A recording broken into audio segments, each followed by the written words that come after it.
K리그에서 발리슛 깎는 장인으로 통했던 한 선수가 있는데요. 한국 축구에서 보기 드문 피지컬을 뽐내며 명실상부 명품 선수로의 위엄을 뽐냈던 이동욱 선수입니다.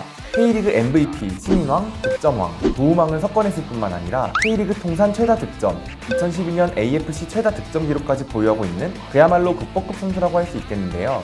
TV 육아 예능 프로그램 슈퍼맨이 돌아왔다에 출연하며 필드에서 보여주는 폭발적인 날카로움과 달리 자상한 아버지라는 반전 매력을 보여주기도 했습니다. 때문에 축구선수 이동욱보다 대박이 아빠로 기억하시는 분들이 많이 계실 거예요. 이런 전설적인 이동욱 선수는 작년 11월 대구FC와의 경기에서 팀을 우승으로 이끌며 화려하게 은퇴했는데요. 이 선수의 은퇴식엔 정의선 회장이 직접 참여하여 화제가 되기도 했습니다. 그런데 정의선 회장의 참석보다 사람들의 시선을 더 모으고 있는 것이 있습니다. 바로 정 회장이 감사패와 함께 전달한 이 차량입니다. 정 회장의 선물이 단순한 선물이 아니다, 숨겨진 의도가 있는 것이 아니냐, 이런 추측이 전해지고 있다는데요.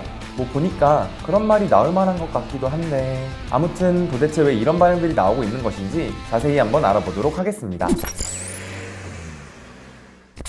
정의선 회장이 이동욱 선수에게 전달한 2021년형 신형 럭셔리 미니밴이 도대체 뭘까요?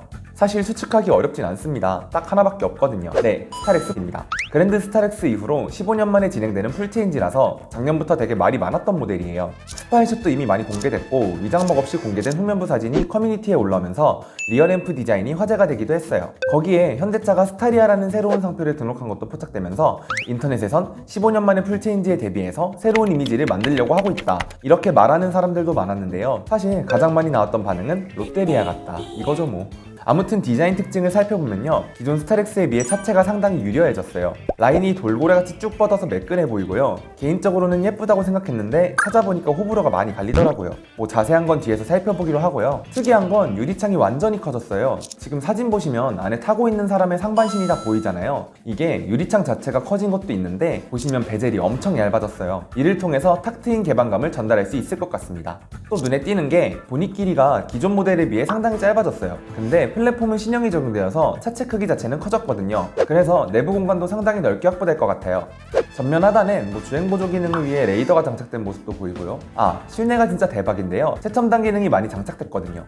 인포테인먼트는 플로팅 방식의 센터 디스플레이가 적용됐고요. 10.25인치 디지털 계기판이 장착된 스파이샷이 공개되기도 했습니다. 기존의 스타렉스 하면 상용차 이미지가 강했잖아요. 그런데 이런 최첨단 기능이 장착되면서 여러모로 기존 스타렉스가 갖고 있던 상용차 이미지가 많이 벗겨질 것 같습니다. 실제로 상용차나 상용 트럭에 많이 쓰이던 판스프링 방식 서스펜션이 아니라 멀티링크 서스펜션이 적용된 스파이샷이 포착되기도 했어요. 그래서 아마도 신형 스타렉스는 상용차용 트림하고 패밀리카 트림으로 구분되어서 출시되지 않을까 싶습니다. 그렇다면 과연 정의선 회장이 이동욱 선수에게 스타렉스를 준 이유는 무엇일까? 이런 질문이 나올 수 있겠는데, 여기에 대해서도 여러가지 추측이 나오고 있습니다. 일단 정의선 회장이 재벌 총수 중에서 스포츠 관련 투자를 가장 많이 하고 있다는 건 잘 알려져 있으니까 이동욱 선수의 노고 치하 의미도 당연히 있겠죠. 그럼 왜 하필 스타렉스냐? 여기에 대해서 말이 많은데요. 이동욱 선수가 오남매 아빠로 유명하잖아요. 슈퍼맨이 돌아왔다에 나오면서 대박이 아빠로 엄청 유명해지기도 했고요. 그래서 스타렉스를 선물한 것이 가족들이 다 같이 타고 다닐 수 있도록 한 정의선 회장의 세심한 배려다, 이렇게 보는 사람도 있고요. 일각에서는 또 스타렉스 풀체인지의 마케팅을 위한 전략이다, 이렇게 주장하는 사람도 있어요. 상용차에 국한되어 있는 스타렉스의 이미지를 패밀리카로 확장하기 위해서라는 거죠. 실제로 공개된 디자인이나 성능적인 부분에서 상용차의 이미지를 탈피하려는 정황이 포착되기도 했으니까요. 근데 사람들 추측대로 스타렉스가 진짜 패밀리카로 이미지 변신을 꾀하고 있다면 과정이 그리 순탄하지만은 않을 것 같아요. 디자인에 대한 호불호가 아주 극심하게 나타나고 있거든요. 무난하게 잘 팔린 디자인, 이미지 변신에 성공했다, 카니발 외의 선택지가 될 수 있을 거다, 이런 반응이 있는 반면에 무슨 저가형 중국차 같다, 전체적인 모습이 물고기 같다 라면서 부정적인 반응을 보이는 사람들도 많습니다. 나는 이거 예쁜 것 같은데. 사람마다 취향은 다른 거니까요. 아무튼 디자인은 역시 기하다, 이런 얘기도 나오고요. 확연히 커진 유리창 크기에 대해서도 사고에 취약할 것 같다, 안전성이 우려된다, 이런 의견을 보이는 네티즌들도 있었어요.